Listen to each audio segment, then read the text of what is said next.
Serial Entrepreneur Secrets Revealed. That is the episode you're listening to today.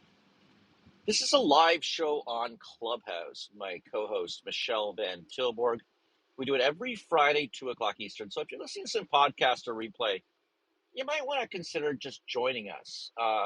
We encourage people to come on stage, ask questions, or even share with us your expertise as well. I mean, it's a community, and let me tell you, we're excited. The book Start, Scale, Exit, Repeat launched on October 3rd. 30 years as a excuse me excuse me 30 years as a serial entrepreneur, 10 years writing the book, 2 years with a staff of 6, interviewing over 200 people for the book. Start, Scale, Exit, Repeats. And these are experts, authors, and serial entrepreneurs. Some of them are billionaires. We interviewed Jeffrey Moore, who wrote Crossing the Chasm. We interviewed so many people for this book. There's Kyle. I'll make you a moderator, Kyle. And if you could, when Michelle pops in, if you could make her a moderator as well. So we interviewed a lot of people for Start, Scale, Exit, Repeat. The story is interesting because it's a collection of stories. Literally 50 to 60 stories actually made the book, and it's there. It's in the book there. A number of them are my stories, and by the way, they're not just the successes, they're also the failures, because we can learn a lot from those lessons from the edge. And today's topic is plan to win. Be number one at your business, at your startup. Plan to win. Come up with a strategy early on. So we're actually going to write a business plan today. We're actually going to put together for your startup. So if you're in the audience, you want to do this, we can actually write your plan, and we can do it in 30 minutes. And if you do it, you want to come on stage and share it, that would be great, because this is something that I do with cohorts at NSU. So we do a session at the Alan Levan Center. It's an innovation center for entrepreneurs. The president calls it a Disneyland for entrepreneurs. And we do a session there, and it's absolutely free to join. We do it about once every 2-3 months, and we have a group of about 11 to 12 people. You don't have to be a student at NSU. You can be a student at any college, or you can be 60 years old if you want to join this innovation center. It's something that really enjoy. I'll have a lot of fun with. And we start the first session. There's 10 sessions, 10 2-3 hour sessions. We start the very first session with my coming in and talking about strategy and building a business plan. And we actually build a business plan in under 1 hour. It's incredible. It's a simple business plan. Now, we're not talking about the business plan you're going to hand over to investors. We could literally take this business plan, pop it into ChatGPT, add a little bit of prompt engineering, and that's the one you're going to present to your investors. This is a business plan that you can use on your own. And it's called the 4 Sticky Note Business Plan. Now, why is it sticky? Why 4 sticky notes? Because it is sticky, and you can put them up on the board and you can remain focused. I also like sticky notes because sticky notes are small. They're small so that you can actually write out and be focused. We don't want this business plan to be overly complicated. We want to make it a very, very simple business plan. So that's what we're going to be talking about today. Michelle, I don't know about you, but I freaked out last night when I saw that we were number one on Amazon in every category that we submitted the book to. Number one bestseller on every category. That was incredible. You know, you don't think a book that comes out October 3rd is going to hit number one only 29 days later, or 28 days, whatever number of days. But you don't think it's going to hit number one. And we hit number one. Now, I know we went on sale for $1.99, and you can purchase that book on on Amazon. They have an ebook purchase for $1.99. And if you're listening to some podcasts, you might want to do that quickly because it was only a 30-day sale, and we have about 2 to 3 weeks behind on posting the podcast. So you may have a few days left if you're hearing this in podcast. But if you're hearing it live, you can just jump over there right now and grab it for your ebook. But I will say the physical book is a lot of fun. Michelle, what are your thoughts on the book, the launch, the last 30 days, everything that's happened?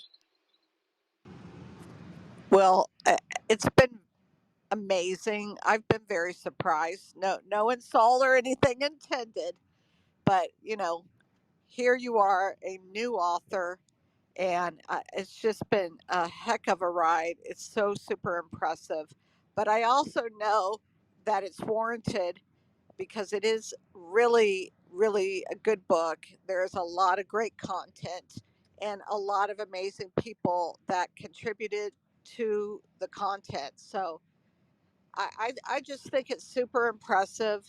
Um, you dream of these things, you hope for these things, but I think your hard work and the whole team's hard work really, is coming to fruition. And I really hope and I pray that everyone who gets it is can benefit from it and feels And touched Michelle, by what's your it. favorite chapter?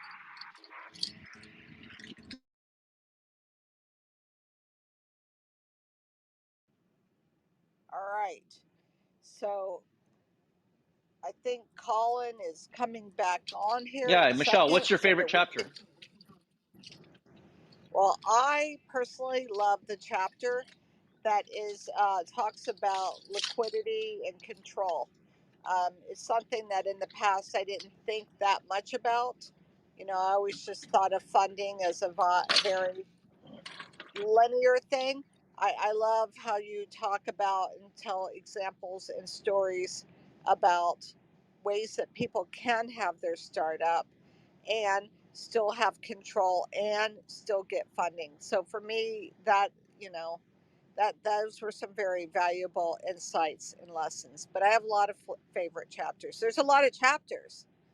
In fact, that's one thing that's really cool about the book is I think of it like a reference book. You can't pick it up any which any pages, a number of different pages, and just like benefit from it immediately. So I personally like the utility of it. I'm very much a person that it would be hard for me to sit there and read it all. I like to look for little actionable things that I can take away immediately, and there are a lot of those. Yeah, I mean, that particular chapter, I learned a lesson when I was 28 years old, how not to sell a company. So liquidity or control is absolutely critical. And when you read the book, you'll realize that it was a huge loss. I sort of don't want to give it away right now, but the lesson was there. And that's the thing about the book is there's so many stories and so many concepts in the book that we really delve into to try to figure out you know, what it is that you need to do to start, scale, exit, repeat. Well, I don't know. Anyway, uh, just can't believe that last night we hit number one in every single category that we submitted the book to on Amazon. It's absolutely amazing. The book is on sale for $1.99. Favorite chapter. So my favorite chapter, I think, is the one with Joe Foster, the founder of Reebok, because we get into an interesting story. We really learn what he did. He got to 9 million after 19 years. He gets 3 5-star reviews from Runner's World. He goes into the white space. He develops shoes for aerobics that no other shoe company's doing. I also call that the X factor. Does something unique and different that no one else has.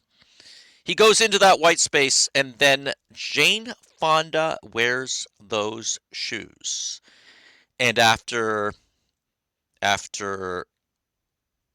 that aired, the company skyrocketed. Went from 9 million in 1979 to over 900 million in 1984 in simply 4.5 years.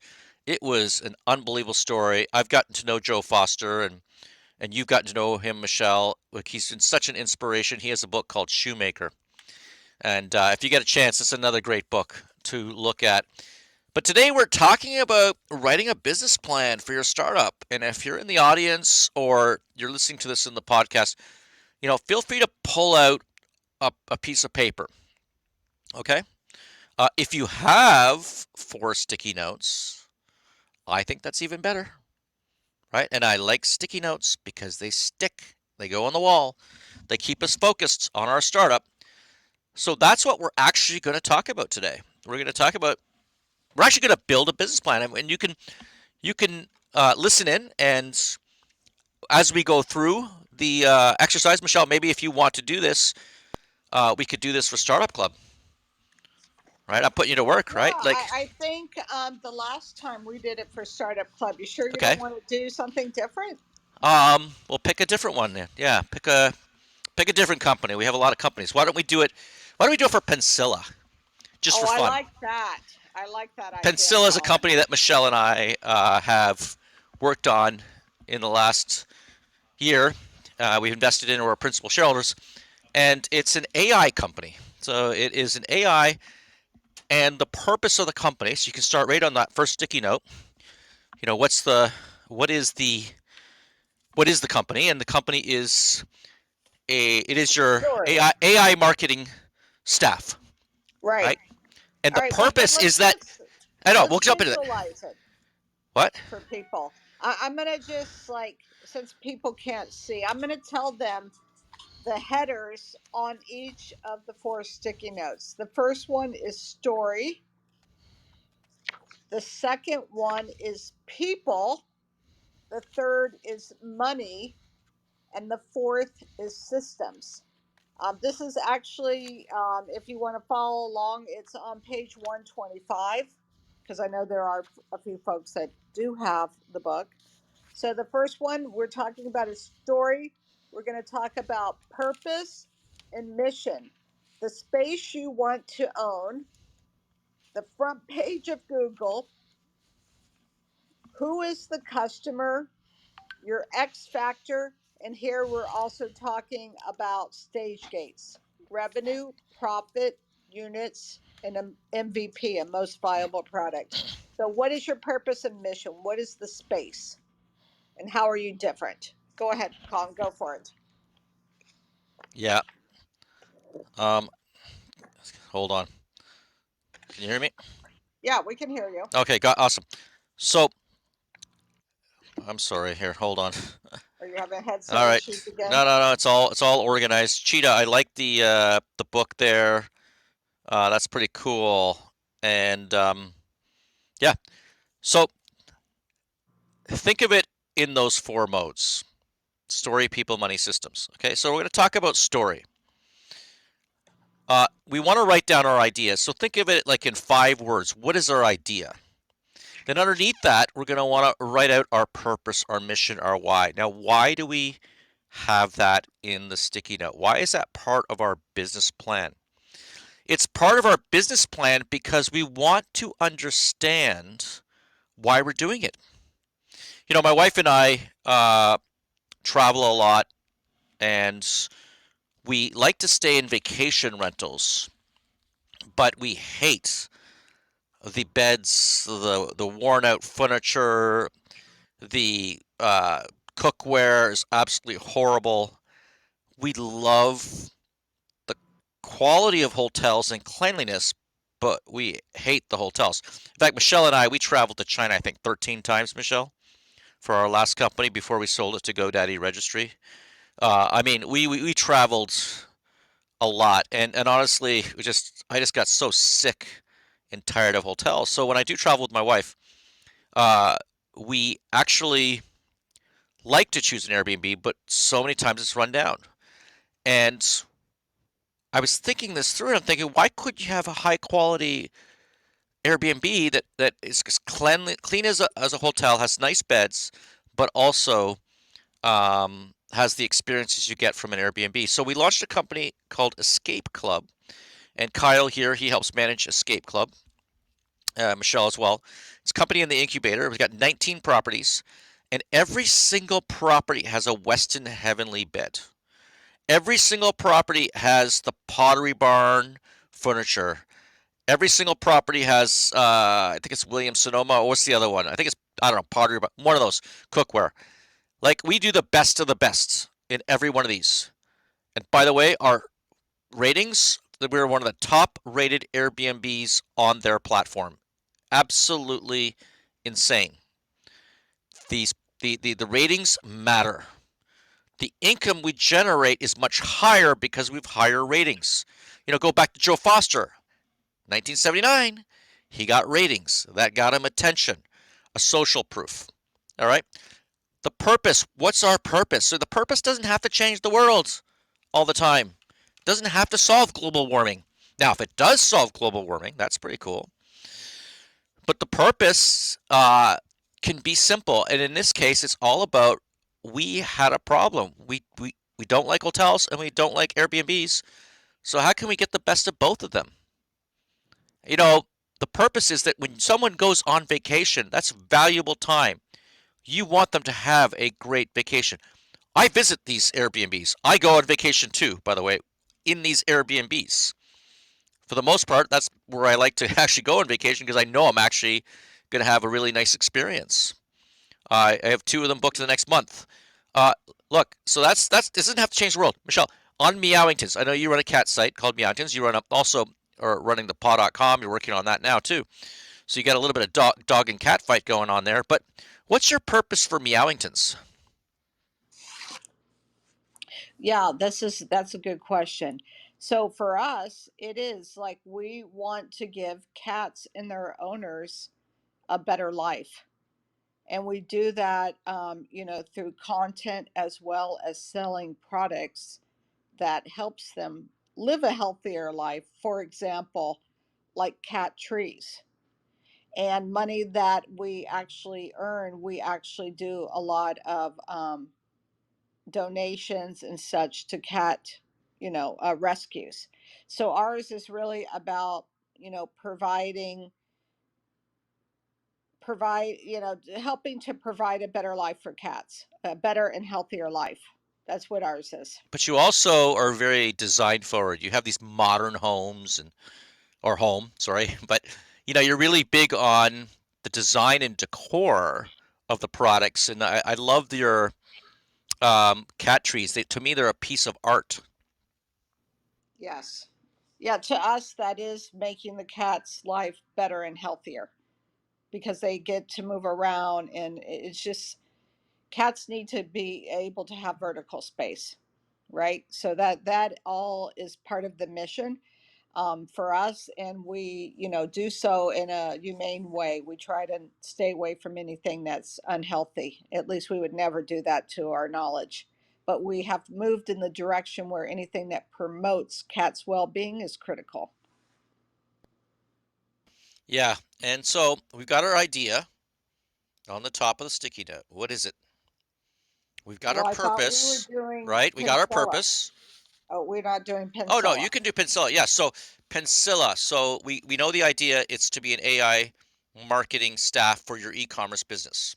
Okay, the purpose, the why, the mission, that came about because the gentleman who's the CEO of that company, a very young fellow, he actually was running e-commerce companies that we've invested in as well. So we're investors in those e-commerce companies, and he recognized that, look, I could automate a lot of these tasks with AI and charge $99 a month. So the purpose was to help the sort of the solo e-commerce entrepreneur succeed at business because they simply can't afford to have $100,000 a year marketing staff.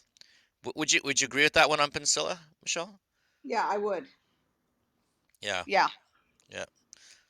All right, so space you want to own. Let's talk about that. So I want you to think about if you're a customer of your services and I go to Google and I type in the search box something, what am I looking for? Okay, what am I looking for? So for instance, let's go with the school that my wife and I own. If you're interested in going to a Montessori school in Fort Lauderdale, and you want to go to the best Montessori school, you might go to the Google search bar and type in best Montessori school Fort Lauderdale. I'm doing that right now. And there's quite a number of Montessori schools in Fort Lauderdale, and we are on the front page. We're not at number one, so we got more work to do. I mean, that's a different story. An AI story there. I told her I could write 10 articles in 10 minutes, and actually showed it to her, and she was like blown away because of AI. I tell you, it's amazing, and that can help you with your search rankings. That by adding content. But we are on the front page under those terms. We are the best Montessori school. We actually have that greatschools.org rating, so we're not lying about that. But think about your business and what is it that you would type in on Google? And then we're going to want to write that out. And by the way, we can use these 5 or 6 words as title tags on our website. So we can actually repurpose this plan, not only just for the plan, but also to use it for our title tags. So we don't want to own, I mean, of course we'd love to own, United States Montessori School or whatever, and get it on the front page, but let's be realistic. We're not going to own that. But what we can own is Fort Lauderdale Best Montessori School or Fort Lauderdale Montessori School. We can own that. We can get on the front page of Google because when you're on the second page, you're talking probably less than 1%. I don't have the exact numbers, but I know it's within this very low single digits that people will ever go to a second page on Google. We want to be on the front page of Google. What is the space you want to own? You want to think long tail. By the way, the more of a laser beam you are, the more successful you can be because you're actually want to provide the best service in the world. Going back to Pensilla, we want to be the best company in the world for e-commerce companies. Yes, Canva might have the entire market, for any type of small business, but we want to own e-commerce companies. We want specific APIs into Shopify and that work with Klaviyo and that work for e-commerce companies. So we're going to want to be a laser beam. We're going to want to be a company that's focused on one niche and win in that niche. We can expand later, but we don't want to try to compete with billion-dollar companies and their technology and their resources. We just want to compete with that billion-dollar company, but we're going to do a little bit better job by being focused on one particular niche. So that's the second thing. So what do you think about that, Michelle? On the business plan under story, the space we want to own. So the space. So what would the words be? The words would be uh, e-commerce, AI e-commerce uh, marketing platform. I don't Yeah, know. and I feel like we probably could be a little more specific and say it's for SMBs, right? Because you said specifically, kind of like the problem is like these people, these companies don't have a big team. So I feel like it's also for small e-commerce businesses. There's a beauty in focus, right? Yeah, I agree with that. And so, what would the words be? If you're on Google and you own Meowingtons, you're looking for a platform. What would you type in? Okay, what would I type in? This is a good question. This is a really good question. I This is highly powered by AI and it's a lot about writing copy. So I would write e-commerce AI writer or something like that. E-commerce a copy writing. Those are the Okay, interesting. things that I'm thinking about right now. I know the platform's going to do a lot more than that, and there's a lot more keywords, right? It could be copywriting, it could be email, it could be ads. It actually helps you design ads. It actually does the design of a whole ad. So I think that in itself, social media posts, there's quite a few in there, but they're all around marketing. Yeah. So I think you're dead on. I think we're pretty close. You added the copyright advertisements. that kind of Uh, stuff in there. So I think that's a good idea as well. All right, so the next one we're going to talk about, and by the way, I have the book open here. I'm not doing this one by memory, everything, but who is the customer? Oh yeah, let's create a customer persona so I would think that a customer persona, and let's just go with this. It's a lady who runs an e-commerce business. We know based on the book's traffic and clicks for Start, Scale, Exit, Repeat that the highest segment are those between the ages of 18 and 34. So let's go with a lady who's running an e-commerce company on her own, who's 25 years old, who is selling, you know, $100,000 a year in products or $10,000 a year in products. What do you think, Michelle? Which persona would you want to run with? And by the way, it's just because this is the persona doesn't mean that people over the age of 34 you wouldn't sell to, okay? But we do want to try to get some sense from market research as to who would be the buyer. yeah, Michelle? I would even, for me, I might even say, because the whole thing is to give the persona, like a life, right? So I would say her name is Nicole. She is 38 Oh my years gosh, that's my old. sister. And my sister, though, is probably about 47 by now. She's 5 years younger than me. 48. Oh my gosh. Nicole. I would say she works a corporate job.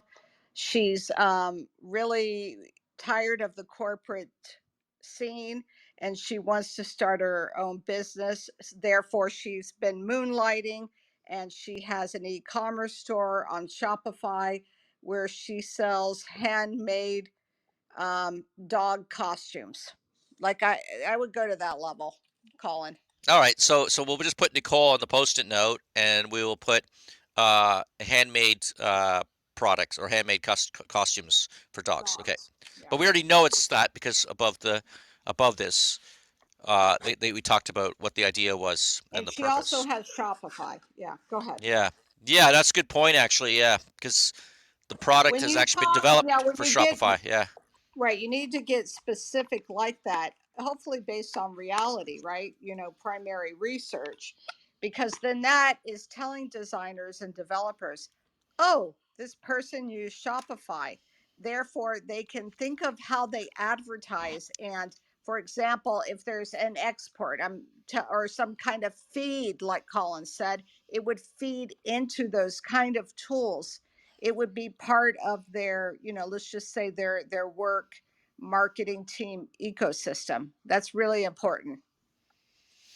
Yeah, the next one is X factor. What is your X factor? And this was a bit of a controversial one because we have an entire chapter on scale in the scale section of the book, Start, Scale, Exit, Repeat, where we talk about what is your X factor? What is something unique and different that you have that no one else has?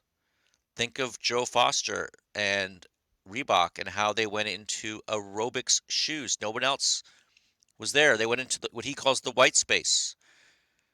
Think about paw.com. That's a company that we have here in the incubator where we've developed memory foam bed rugs. We started that category. We created it and we dominate it.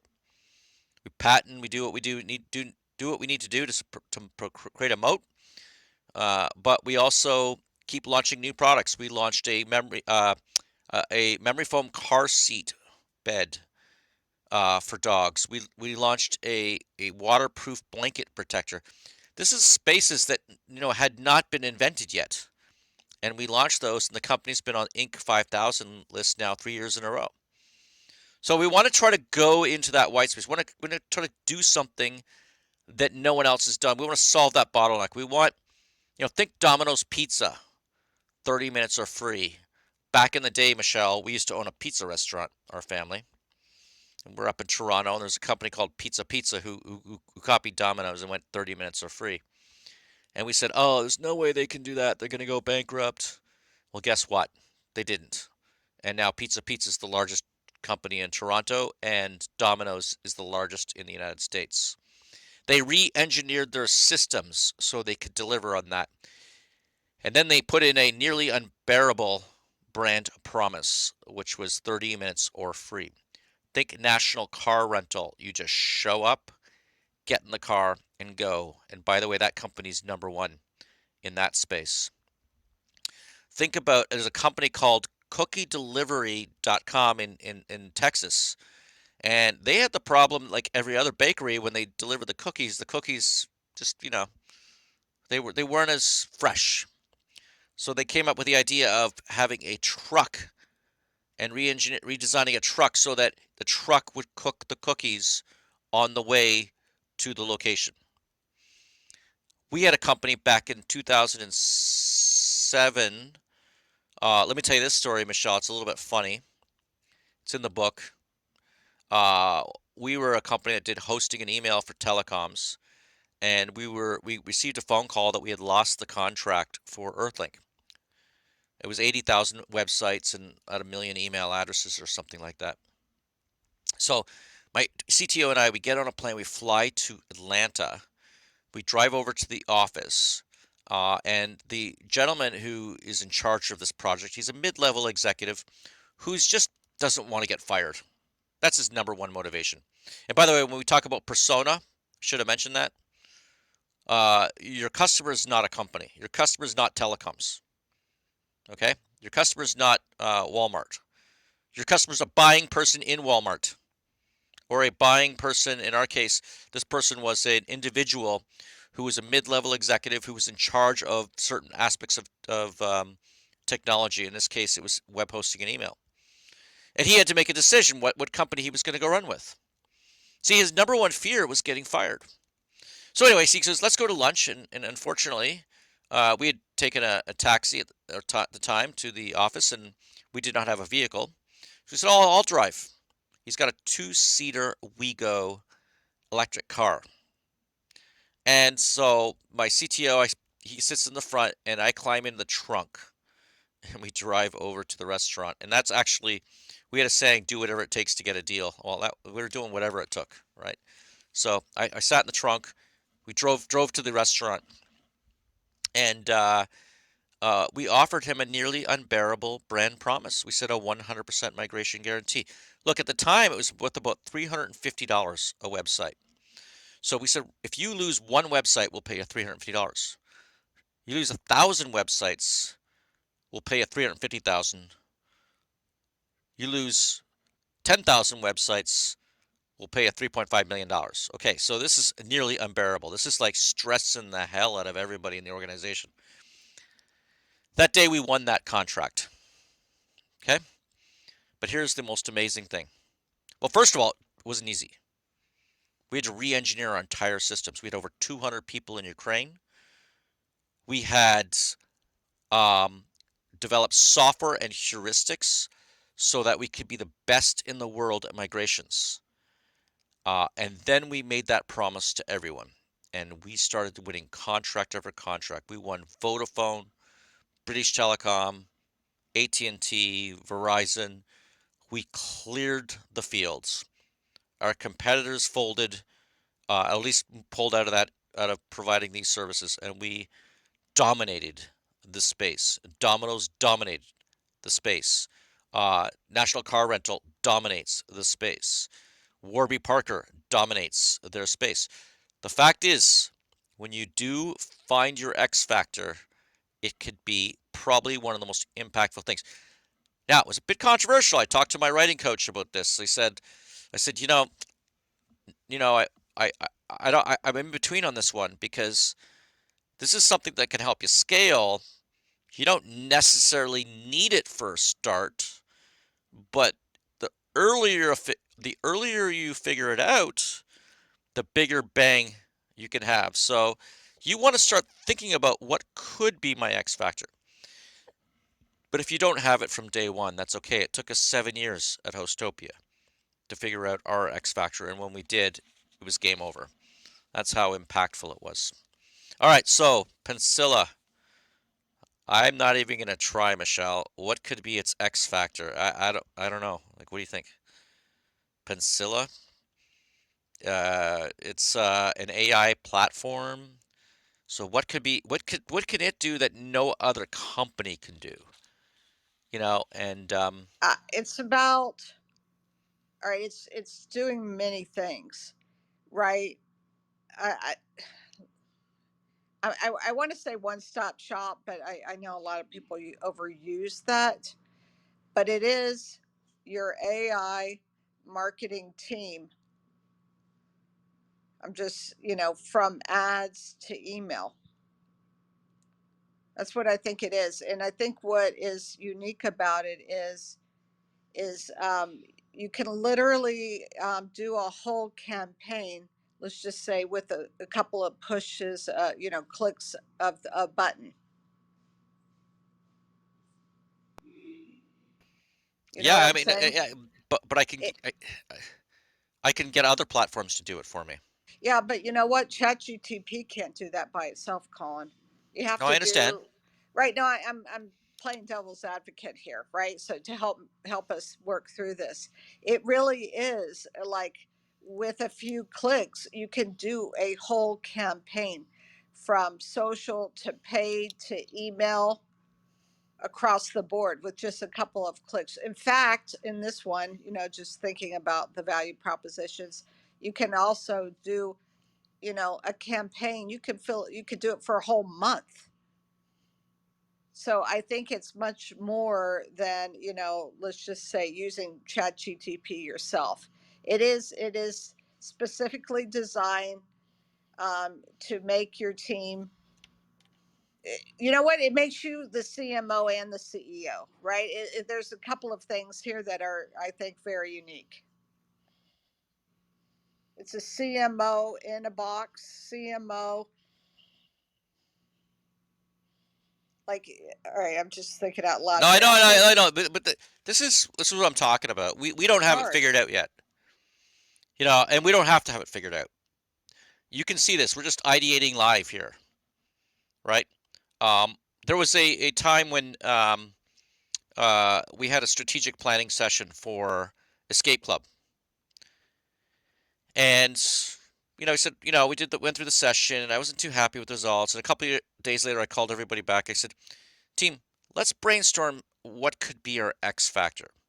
See, we own these properties on North Captiva. It's a very interesting community. There's no cars, just golf carts, and we have 5 houses and 7 development lots. Okay.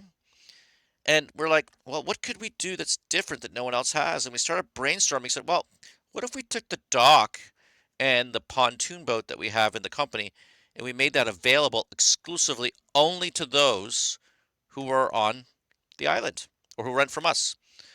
And then someone else said, well, what if we put together a miniature golf course on one of our empty lots that's only exclusive to those who rent from our facilities? See, this is what I'm talking about. It's about how can you be unique and different. If we do that miniature golf course, we would be the only properties on the island that could get access to that miniature golf course. Every time you're zooming around your golf cart, it shows all the logos. Restricted access for the following properties only. And it would have a code, and you'd have to type in a code that they would know from renting the place. And that is an X factor. That gives something unique and different for that particular business. Try to, think out of the box. Try to solve a bottleneck, solve a problem in the industry. Be different. And so that's it. So we're not going to solve penicillins today, obviously. It's a tough one. But we do have to keep moving on because, we're not going to, we're going to run out of time if we don't keep moving on. So next concept I want to talk about, and the last for this one sticky note is called a stage gate. Now, do you remember that video game where you'd be driving and you'd have to get to a certain point in time where you go through a gate and and it gives you extended time? And it was quite meaningful for me when I grew up. Kyle, you don't remember this, but we used to put quarters into machines, and you'd have to play a video game. You'd have to, do the driving game. If you didn't hit your certain mark, you'd have to put another quarter in. And so, yeah, it was a real motivator to try to play the driving game and perform, or else you're going to get kicked out. So think of it like that. If I can hit a certain point in time, then I can get extended time.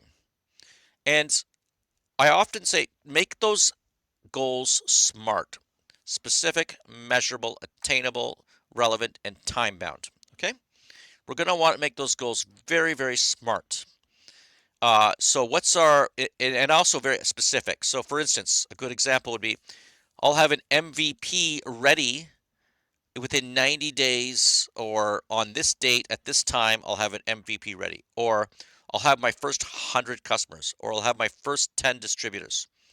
So I think for Pensilla, Michelle, and we should share this one with the CEO, we could go with I'll have 100 paid customers within 6 months of launch. And I think we launched this week or last week. So let's just say by March 31st, we'll have one, or April, no, let's go with May 31st, we'll have 100 paying customers. Now, if we don't hit our goal, we either pivot or kill it. Okay, but if we do hit our goal, then we try to set another stage gate or a 10x of that current situation, and we set up a new stage gate. But right now, we want to hit that goal. Michelle, what do you think for the first stage gate for Pensilla? What do you think it should be? Yeah, I think it should be based on subscribers, right? It's a subscription based service. So what you're saying, I think, is right.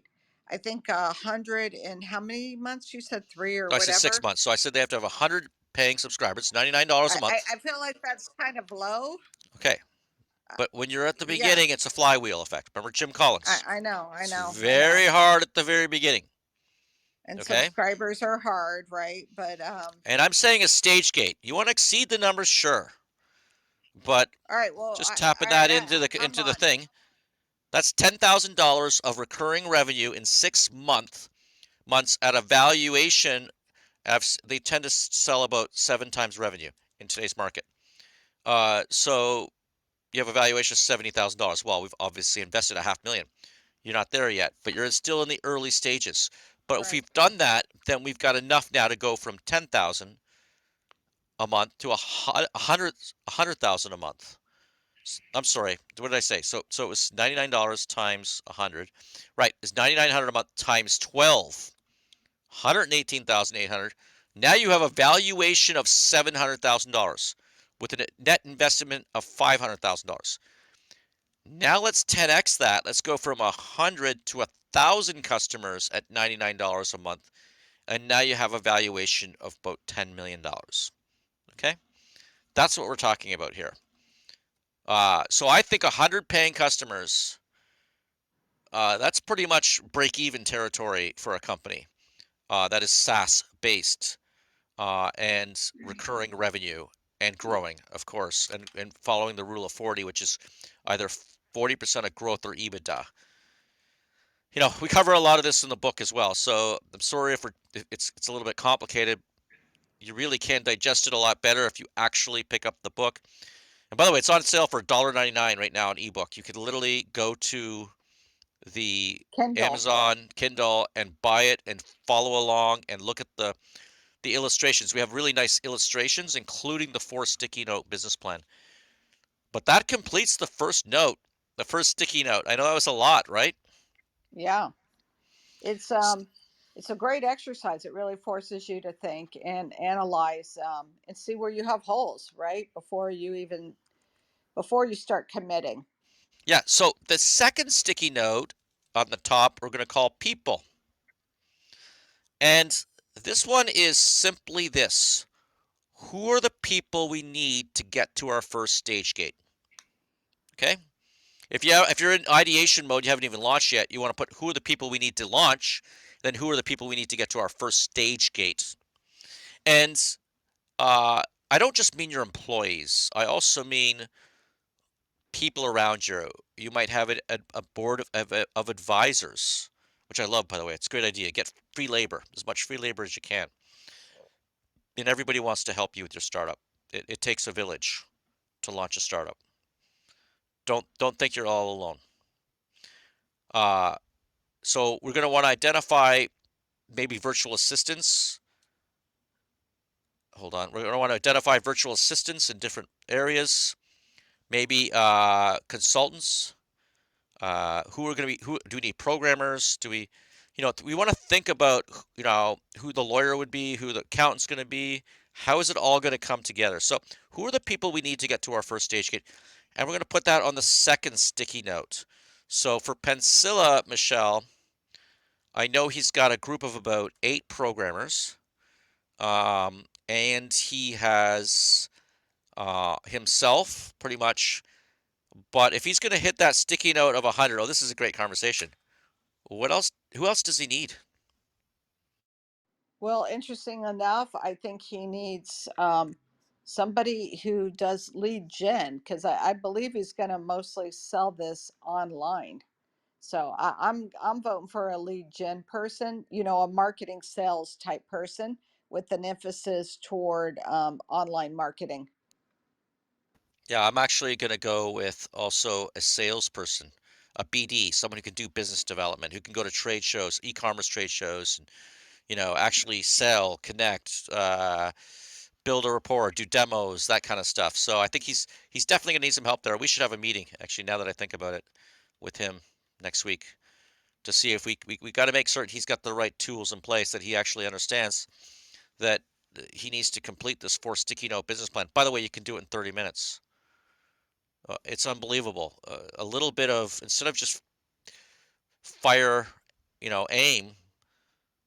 We want to really, I can't remember the expression, but we want to like point, aim, Well, fire.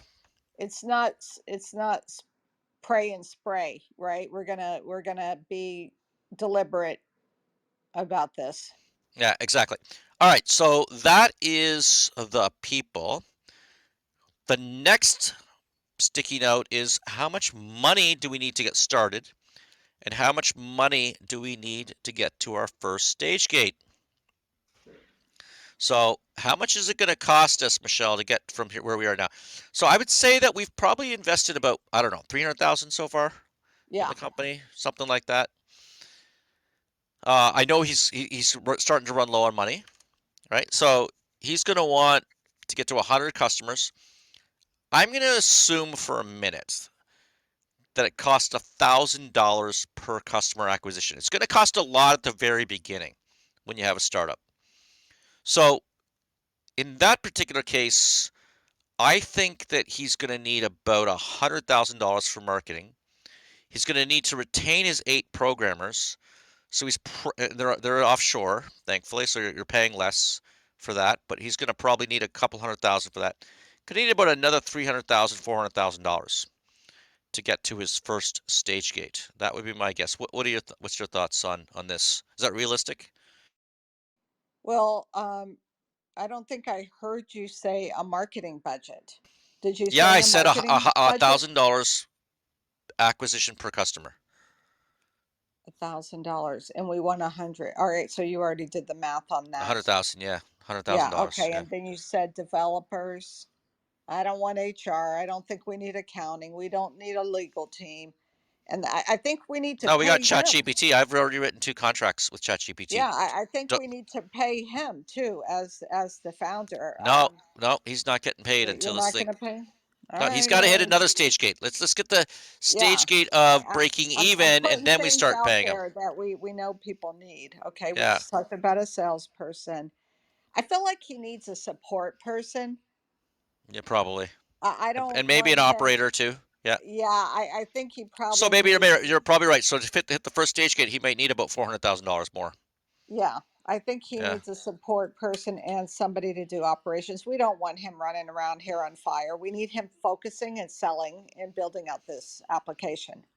We're That's gonna my have to get him to listen to the replay because the podcast takes about 2 to 3 weeks to come out, and if you're listening to this live, you might not know this is an actual syndicated podcast, and you can go to any podcast channel and search for Serial Entrepreneur Secrets Revealed, which happens to be part of the title of the book, Start, Scale, Exit, Repeat. It's all connected. and you can actually listen to about 130 episodes and such phenomenal episodes. Anyway, let's move to the last sticky note, which is before we do that, 82% of businesses fail because they don't have the funding. Okay, so when you, I know you just want to get it out there, you want to get started, you'll figure it out later. I understand, but if you can figure it out when you launch the business that you'd have enough money to get started, that's critical.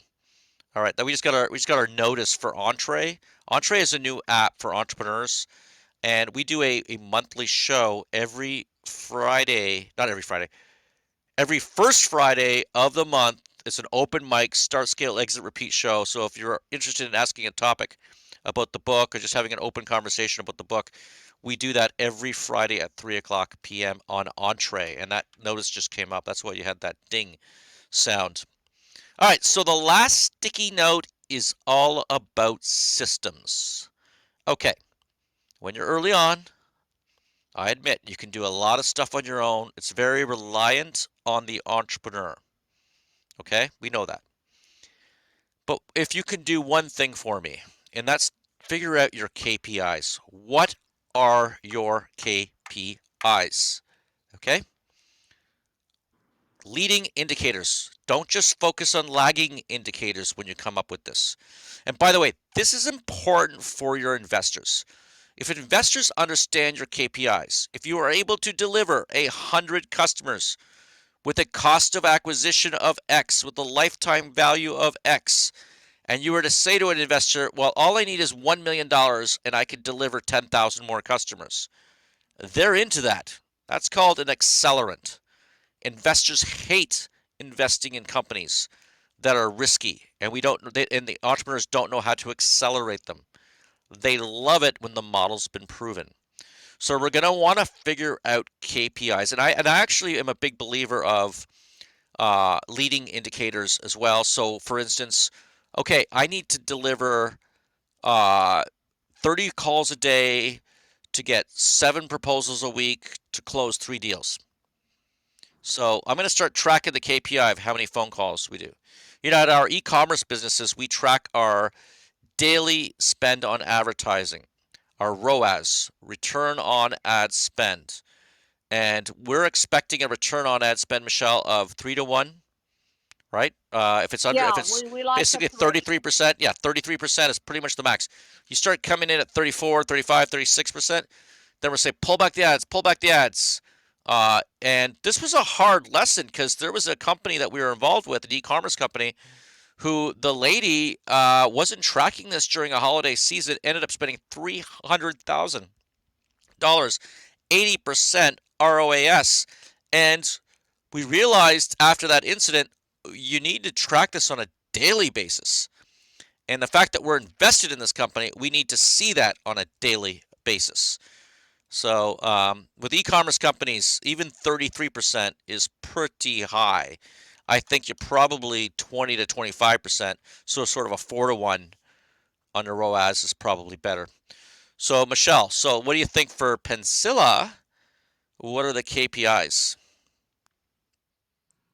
All right, so it's new ads, so it's new subscribers because we said that's a stage gate. So obviously we think that's important. Okay. Yep, Now I believe that we're getting a lot of these new subscribers by giving out trials. Okay, so I'm making an assumption here. I want to track trials because I'm trying to get probably trials that I convert to subscriptions. that's good. I'm Yeah, trying to think of in my mind what I'm thinking. I love this kind of conversation. I'm thinking, what are the levers? So for me, I think two of the big ones are levers and subscribers, depending on the subscription plan. And then if I believe that, what do I think is driving these trials? Do I think it's social media ads or paid ads, whatever it is? Then I would probably have a couple of KPIs around that. I think that's it.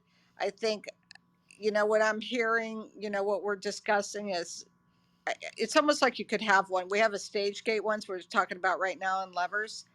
But in this company, I feel like the people are going to be absolutely critical, getting the right people in the right seats. So I probably would have a KPI around that personally, because I think that could be a bit of a challenge.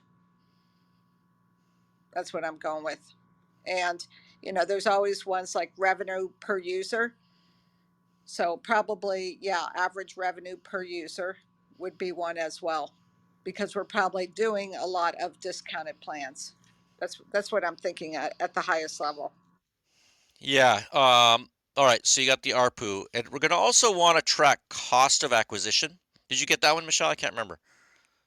Cost of acquisition, Yeah, right? Because and that's critical, right? And eventually you're going to want your cost of acquisition to be lower than your lifetime value of a customer. Lifetime value, you can actually just Google it and figure out how to calculate that. But essentially, if we sign up a subscriber, they may stay on the platform on average for 7 years or 6 years or whatever it is, and they'll generate X amount of revenue to the company, which if we were to sell that subscriber, it would be worth X. So, like for instance, at .club, which is an alternative to .com, .net, .org that Michelle and I ran, we had a lifetime value of a customer, and we based this one actually on sales in the marketplace. So someone would go out and sell a company, and it would be based about $110 per subscriber, which is interesting because we were only charging $9 a registration.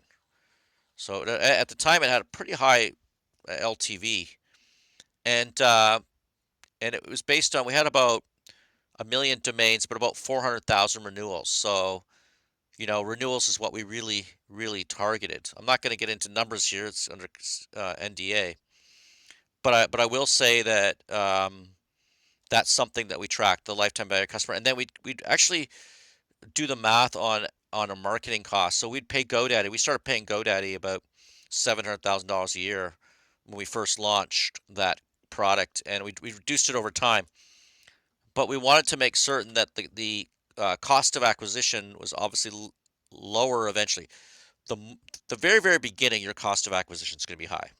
So I wouldn't be surprised if it's $1,000 per customer, and then you generate PR or referrals and that kind of stuff, and over time your cost of acquisition drops. But every company is going to want who's got a subscription business. You're going to want your ARPU, your cost of acquisition, and your LTV, and eventually you have to see that cost of acquisition come down dramatically. And one of the ways you can do that is through distribution. We talk a lot about that in the book. All right, so that's it. I think we sort of figured out the story, people, money, systems. Like I know this was a master class in building a 4 sticky note business plan. And but you know what? It's something everyone can do. It's so simple to do. A little bit of planning. I know we have to leave in 3 minutes. If you did want to just raise your hand, ask a quick question, we're here right now. We'll do that. 2 minutes now we have because we actually have to do another live show on Entree in 2 minutes. And by the way, I'm following everybody here who's on the stage, who's in the audience, following us, and everybody who's down there because this app. Let's get Richard in here, and Richard, you're gonna give us a quick. But I'm following everybody here because this app's complicated.